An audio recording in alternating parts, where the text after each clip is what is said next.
Yo, what's up mga kasosyo? Ang vlog na to ay may meeting kasi kami dito sa food park namin dito. Yung ginawa namin food park sa Kumpare Forever. Yan, yung food park namin na yan.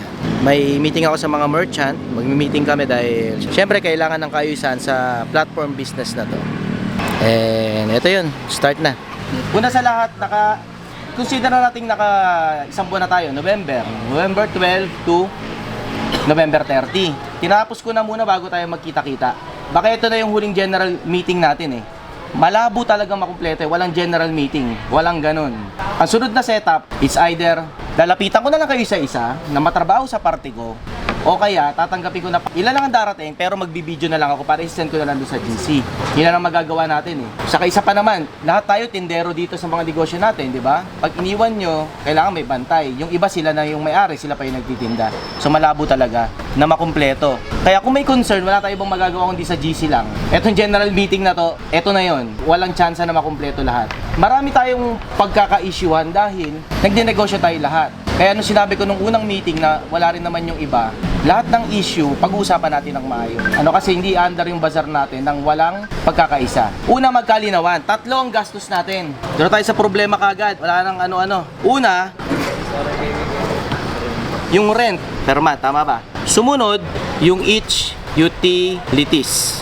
Ano yon? Yung separate nating Meralco, tama? At saka yung separate nating tubig na hindi pa talaga separate. Pero separate yan eh.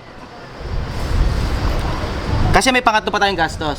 Yung common nating gastos. Common gastos. Ano yun? Ngayon, yung each utilities, wala siya dyan. Nandito siya. Tubig.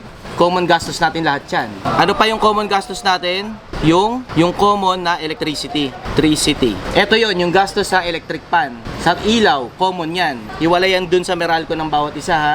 Sumunod nating gastos na common, yung janitor and waitress. Si ate yan, saka si JR. Okay, yan yung common natin. Hindi tayo pwede mag-solo-solo doon kahit anong gawin natin. Gagastos tayo sa common na janitor at saka common na waitress. Ano pa yung common nating gastos? Event o entertainment.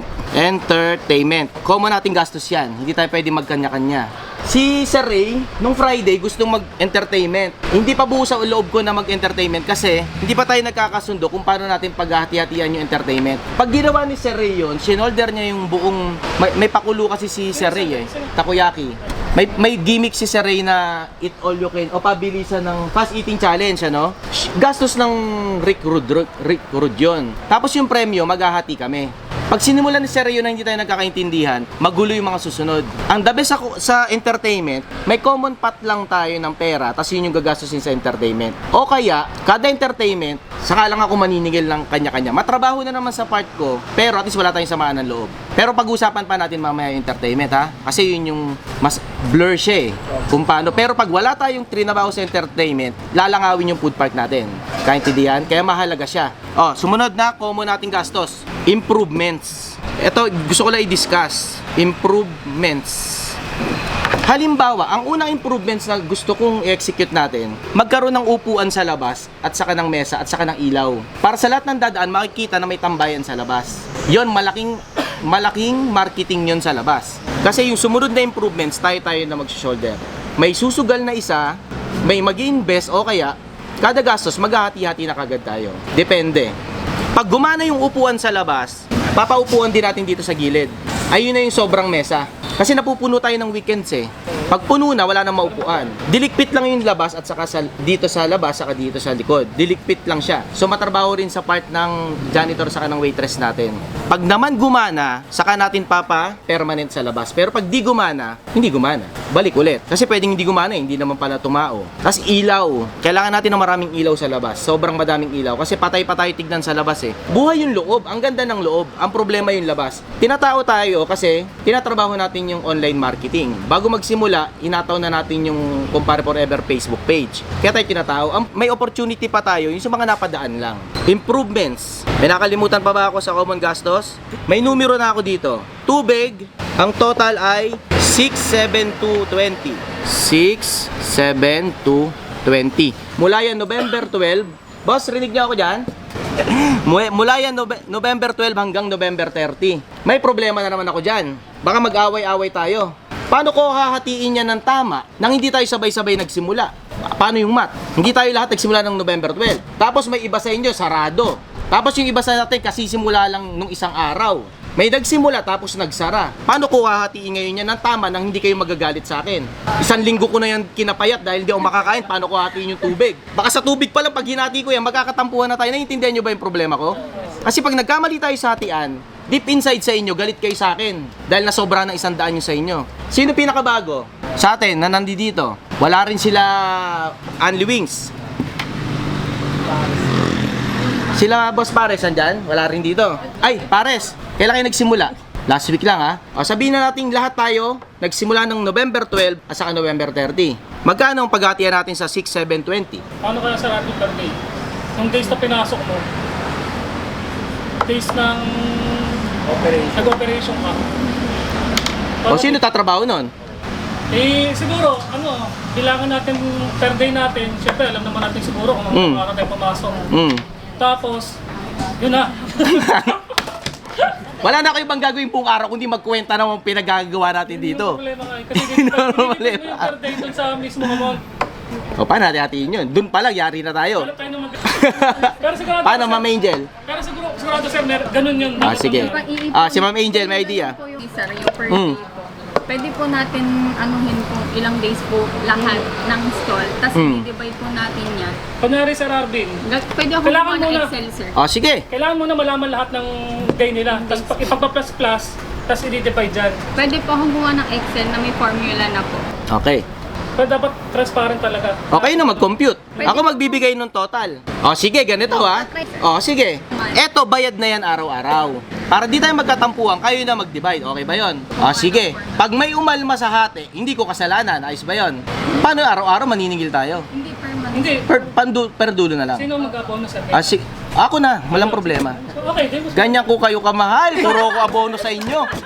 6-7 pa lang papunta pa na tayo sa malaking abono ko.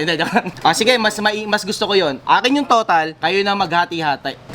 Tulungan nyo na lang ako maghati-hati kung magkano dapat bayaran ng bawat isa. Paano malalaman kung nagbukas ba sila o honest to goodness? Siyempre, ganun naman kayo. O sige, matulungan mo ba tayo dyan, Ma'am Angel? Opo. Si Ma'am Angel na lang, try muna. Try muna. Sige ha. Okay. Sa electricity, wala pa tayong numero. Wala pa. Sa janitor, 600 per day. Mula nung November 12. Eto na naman. Mula nung November 12, ang gastos natin sa pagpalinis at saka sa pag-waiter, 600. Kay ate at saka kay JR. Si JR bantay dito. Ang sa atin, yung serbisyo sa parking at saka kalinisan, yung basura natin maayos na kukuha, plus yung pag-waiter ni ate. Yun yung 600 per day. Dalawa na sila po doon. So, magkano nang nagastos ko sa kanila? Ibon, 600 times, ilang araw po ba mula November 12 hanggang November 30? Ilang araw? Ilan? 18 days. 600 times 18 18. days ba? O sige. O paano natin nahatiin tong gastos sa janitor at waiter na 10,800? Sino may idea? Sa isip ko kasi, divided by lahat tapos ang usapan. Kaso may magkakaalmahan na naman tayo. Ang iniingatan ko sa grupo natin, ngayon pa lang, hindi tayo magkasamaan ng loob. Kasi once na magkaroon tayo ng alitan dito, wala na tayong magagawang tama araw-araw. Yun ang maselan sa grupo natin. Kanya, iba-iba tayo ng negosyo. Pag hindi tayo nagkaintindihan, nagkasuwagan tayo, magiging malungkot yung bazar natin. So, paano hahatiin yan? 10,800 na naman. Merong hindi pumasok, merong karapapasok lang, merong absent, merong nuggets nyo. O, paano, Ma'am Angel? Same pa rin po. Okay, ikaw na bahala. Basta ibigay nyo lang po sa akin yung numbers ng days nyo na pinasok. Dapat nga may parusa pag di bukas eh. Di ba? Pero saka na yun.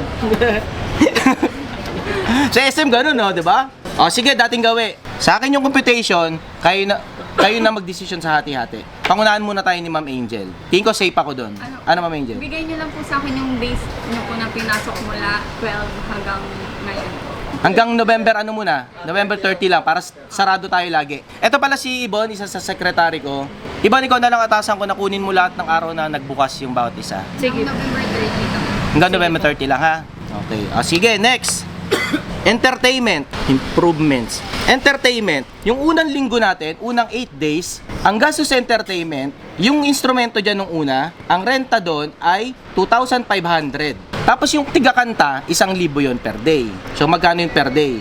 Kung ako tatanungin nyo, gusto ko araw-araw may event dyan. So kung sa ganung numero, 3,500 per day times 30 days, 100,000 ang entertainment natin dito. Pero lagi tayo may entertainment. Pag dinivide ko naman sa bawat isa sa atin, sabihin na nating 15 tayo dito. Lumalabas, ang ambag ng bawat isa sa entertainment, 7,000. Siyempre, hindi natin kaya magbayad ng 7,000 per month, di ba? So, paano tayo mag-entertainment ng araw-araw? Okay, ganun din yon. Maglalagay tayo ng instrumento dyan, plus yung ginawa natin nung unang linggo, kasi ang tiga-kanta, 1,000 lang. Pag professional, 3,000. Hindi pa kasama instrumento doon ha. Ang instrumento naman, pag mag-arkila, 2,500, 3,500. Ngayon, ang gagawin natin, ako nang bahala sa instrumento saka sa speaker. Sa lahat. Para isa lang may-ari. Kasi pag walang may isang may-ari, walang mag-iintindi at saka walang mag-aalaga, saka magulo masyado. Ngayon, wala nang gagastusin lahat sa instrumento saka sa speaker. Ako na magpapalagay. So, wala na tayong 3,500 per day. Ang gagastusin na lang natin pag may pinakanta tayong professional. Yung 1,000 per night o kaya yung 3,000 pag professional yung kakanta. Pag jamming naman, tayo-tayo lang. Wala nang bayad yon. Walang bayad. Kinuha ko yung isang slot dun sa dulo eh. Akin yon. Doon ko ilalagay yung instrumento. Kasi pag bumili ako ng instrumento dyan, tas walang ganun, masisira din. Eh, gastos ko din yon. Gagawin ko yung storage at saka band rehearsal studio. So, doon papasok yung income ko, kaya ako gagastos. Kaya wala rin tayong gastos sa instrumento. Sa instrumento, saka sa speaker. Pagkatapos, yung magpa-practice doon, papatugtugin ko rin dito sa stage. So, may libre tayo entertainment. Wala na rin tayong babayaran. Ayos ba yun? Walang gagastos, imbis sa 7K. Eh, palakpakan naman tayo doon. Mayaman tayo! Magkakakotse tayo! Power! Power!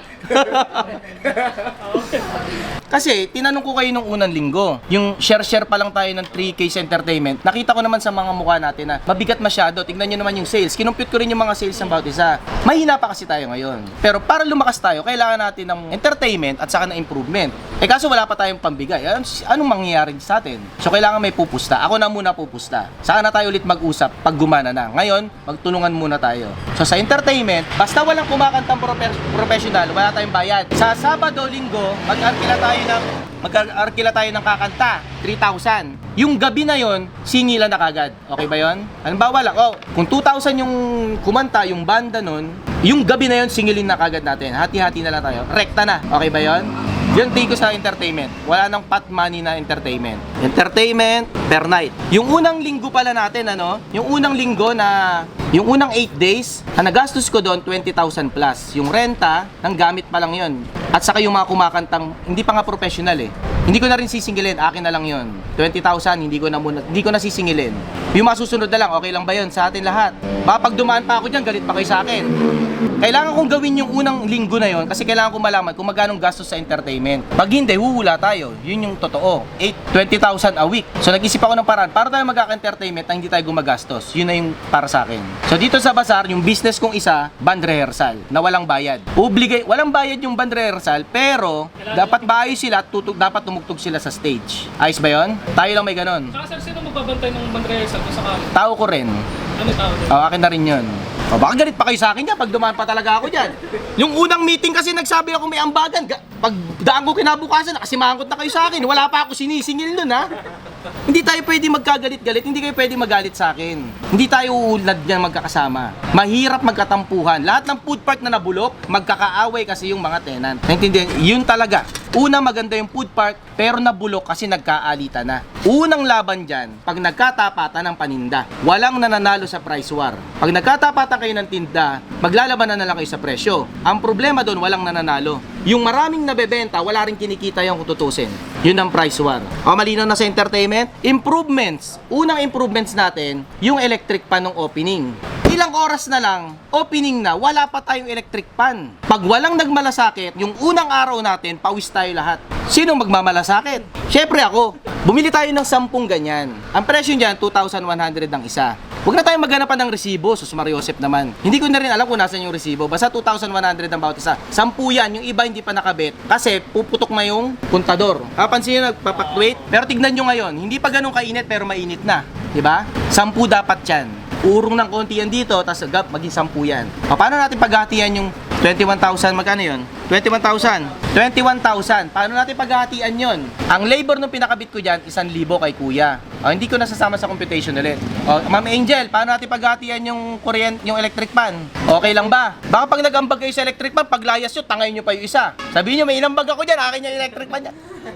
Si Kuya Marjun, sila dun sa Ibem's dinner. O, paano natin pag-aambagan yung electric pan? Ilan bang slot tayo lahat?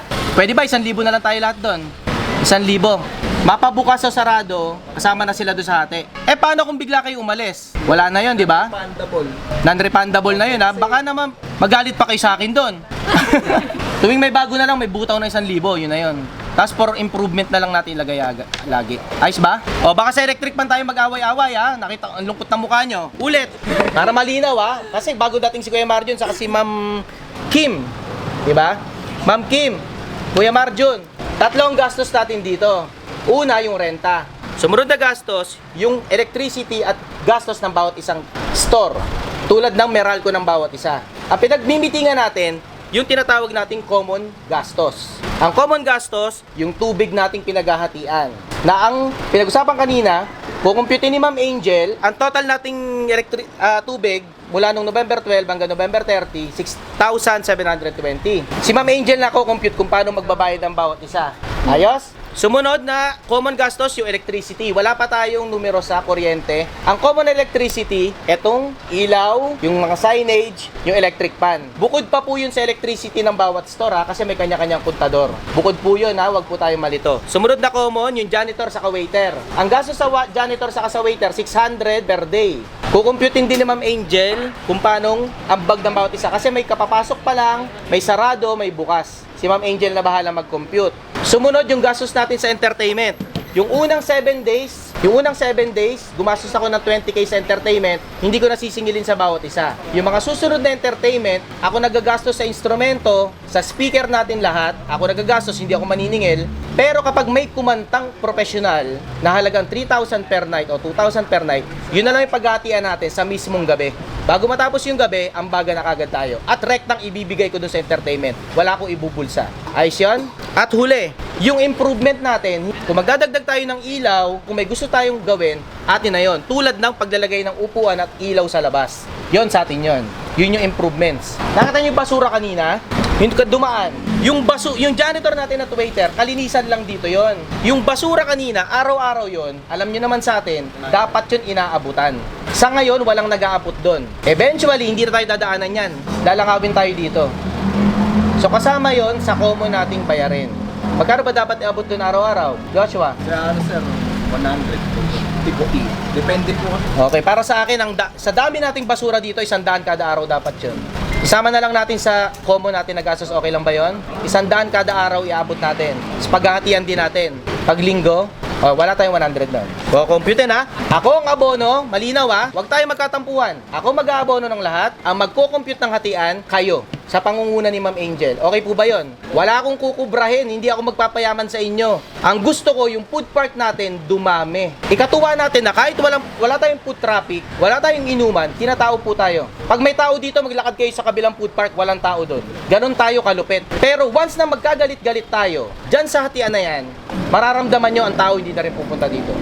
Ganon ang negosyo. Pag yung mga may-ari sa loob hindi nagkakaintindihan, pati yung customer nararamdaman yun. Sana hindi tayo dumating doon. Unang buwan pa lang tayo. Ito ang hatian. Kung may tanong kayo dito, lapitan nyo ako, kausapin nyo ako na maayos. Parang awa nyo na, walang chismisan. Pwede ba yon? Huwag kayong magkwentuhan ng against sa akin sa pamamalakad natin kasi hindi tayo aandar ng maayos nun. Kausapin nyo ako ng maayos. Negosyante ako, negosyante kayo. Pag-usapan natin ng mata sa mata. Nandito ako halos araw-araw. Bawal ang chismisan sa grupo natin. Please. Yan ang nakakasira sa grupo. Kung may galit kayo sa akin dahil sa pera na to, ako ang kausapin nyo. Huwag kayong gumawa ng grupong maliit. Matagal na ako nagnenegosyo, alam ko na yan. Mapa-empleyado, kasama mo sa negosyo, yung grupong maliit, yan ang bubuta sa atin. Alam ko na pinag-uusapan nyo kapag di kayo makatingin sa mata ko. Matanda na po ako, hindi ako bata. Matagal na ako nagnenegosyo. Yung unang meeting natin dito, sus Mariose, pagbalik ko, hindi na kayo makatingin sa akin.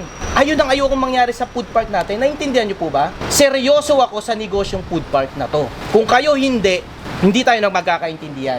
Kung bakit ako ganito. Lahat tayo pumusta dito, buhay natin, pamilya. Tama ba? Ba't hindi natin galingan? Ba't hindi natin seryosohin? Hindi kami naglalaro. Tayong lahat din dapat. Sumunod. Tubig, bawal gamitin yung hindi malinis. Pag may sumakitan tiyan na isang customer sa atin, lahat tayo sira. Kalinisan ng bawat isang store, may mga tindero kayo, Na tayo malinis, pero yung mga tindero natin ang hindi. May ilang tindero ako nakikita, dumudura dito. Dito, tayong sisita, hindi ko sisitahin yung baboy na tindero nyo. Hindi akin yun eh. Pero sa akin lang, remind ko, meron. Kasiraan ng isang tindahan, kasiraan ng lahat. Halinaw? At huling-huli, yung sarap ng pagkain, hindi sa simula lang. Hindi sa umpisa lang. Lahat ng food business, masarap sa simula. Alam nyo kung bakit nalulugi? Kasi after nilang mapagod, magsa-substandard na sila. Pag binasa nila sa empleyado nila, tatarantaduhin na sila ng empleyado nila. Teteknika na. Hindi na masarap. Lahat na nag-viral sa internet, nung umpisa, totoo masarap. Pero nung dumami yung customer, wala na. Matabang na. Sobrang tamis na, supot na. Alam nyo saan tayo maging malupit ang food park natin? Hindi sa magandang view, sa sarap ng pagkain. Yung consistent. Alam nyo, food park ba't hindi binabalik-balikan? Kasi pag nasubukan kainan, pagbalik sa pangalawa, hindi na masarap. O kaya, pag sinubukan ng una, walang masarap maski isa. Ang formula sa food park, at least 50% sa atin masarap. Tapos yung another 50%, sige, putyo-putyo na. Pero wag naman yung lahat tayo hindi masarap, lahat tayo lasang sausawan lang. Dalawa lang, kalinisan at masarap na pagkain. Yun lang dalawang tututukan natin. At ang lahat ng yon, bottom line, huwag tayong mag-away-away. Pag may problema kayo, sabihin nyo sa akin. Pag may problema kayo sa katapat nyong tindahan, sabihin nyo sa akin. Huwag nyong kimkimin. Una natin babantayan, price war. Bawal ang price war sa food park natin. Walang nananalo sa price war. Pag isa sa atin nagbaba ng presyo, tapos tayong lahat. Magbenta tayo kasi masarap yung pagkain natin. Walang pa-price war. Wala sa control ko yun. Ang sa akin lang, magmalasakitan tayo, walang pa-price war. Ano ibig sabihin ng price war? Yung hindi ka makabenta pero binabaan mo yung sobrang yung tinda mo kasi para lang makabenta ka.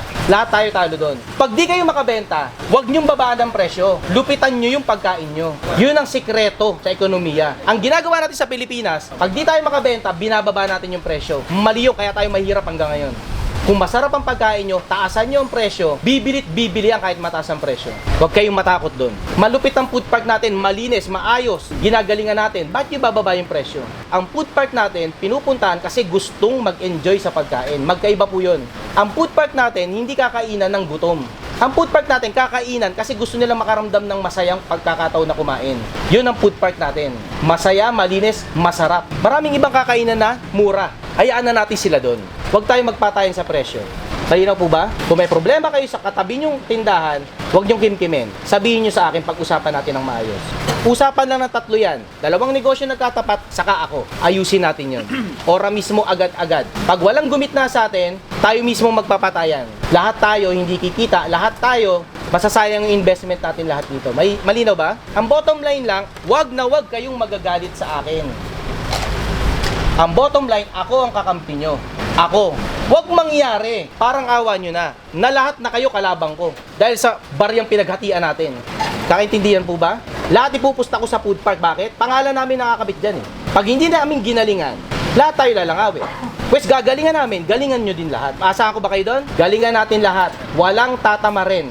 Sa una, sige, hindi tayo kumikita. Pero pagtatrabahuan natin yan. Kaya ngayon pa lang, trabahong seryoso tayo. Ayos po ba yun? O sige, may question po ba kayo? O yun lang po, maraming salamat. Magdasal tayo. Ayos ba yun? In the name of the Father, of the Son, the Holy Spirit, Amen. Lord, maraming salamat po sa napakaganda pong negosyong binigay niyo sa amin. At may mga kasama po kami mga kapwa naming negosyante. Thank you Lord at nagmamahalan po kami dito. Payabungin niyo pa po ang mga negosyo namin para sa aming pamilya, sa aming mga customer, at makapagbigay ng magandang buhay din sa bawat isa sa amin. Bigyan niyo po kami ng lakas, ng good health para makapagbigay ng serbisyo pa po sa mas maraming tao. At i-bless niyo po ang mga trabaho ng aming mga kamay. Patawarin niyo rin po kami sa mga kasalanan na nagagawa namin, sinasadya man po o hindi, para mas deserving po kami sa inyong blessing. Thank you Lord God sa napakasarap na buhay na binigay niyo sa amin. In Jesus' name we pray. Amen, amen, amen. The Father, Son, the Holy Spirit. Amen. Yay! Congratulations sa unang buwan! Ayos! Singilan na! Okay, tapos na yung meeting namin dito sa food park. Ito yung sinasabi kong lalagyan ng upuan doon. Salamat sa pagsama sa episode na to mga kasosyo. Gusto ko talaga sa mga content natin makita nyo yung talagang trabaho ng entrepreneur, no? Na hindi yan tungkol sa glamorosong buhay. Tungkol yan sa maraming stress, maraming problemang sinosolve, at sangkatutak na politika. Basta, kung ano yan. Sige, yun lang mga kasosyo, trabaho malupit. Dito naman ako sa Bataon ngayon. Bye!